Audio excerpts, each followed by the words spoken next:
Hey friends, welcome back to the channel. I'm Liad.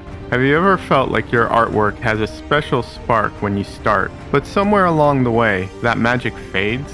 If so, this video is for you. Or maybe you just enjoy listening to me ramble or watching a pretty painting come to life.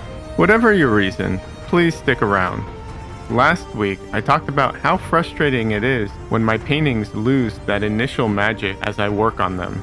I wanted to figure out what made that early stage feel so special and see if I could intentionally hold on to it throughout the process. If you missed that video, there's a link in the description. I'm happy to say that with this painting, I think I managed to keep that magic alive. I'm not saying that this is my best painting ever or a flawless execution, but I was able to maintain that feeling. And more importantly, I did it intentionally. That means I can do it again. It's not just a mystery or a happy accident. At first, this painting didn't have that spark. Not all of them do, and this one didn't start off particularly strong in that regards. But that's actually a good thing. The whole idea is to develop this as a skill rather than to rely on luck. At one point, I felt like I had overworked the painting and passed the point of no return. Here's the exact moment that happened and how I recovered from it.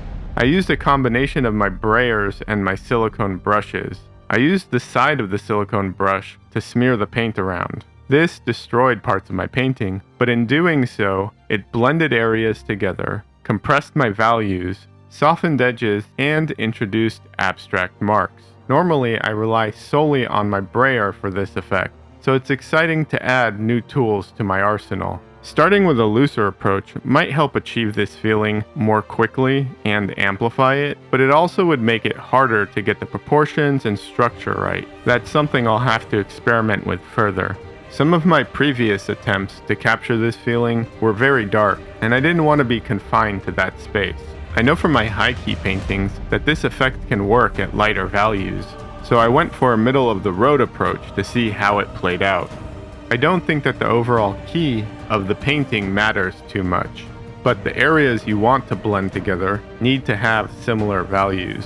That means that a lot of the painting should have compressed values, but it doesn't mean that the whole painting has to be compressed values.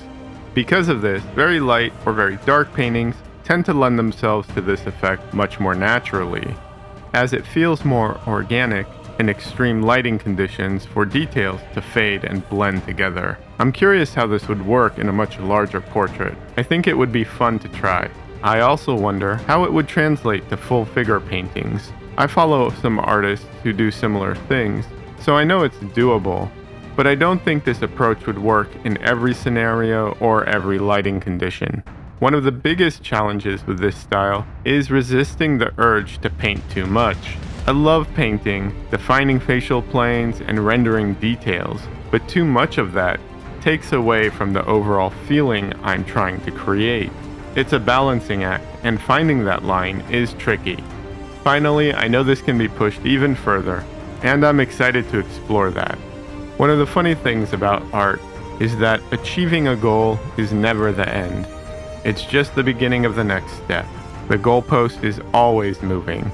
If you'd like to own this painting, it's available on my website for $250 as part of my daily painting series. If you try a similar exercise, analyzing your painting and working to develop something specific, I'd love to see your before and after results. Share them in my Discord community or tag me on social media. Links are in the description, or just join the community to meet other artists and chat. Don't forget to like, subscribe, and hit the notification bell so you don't miss out on any upcoming videos.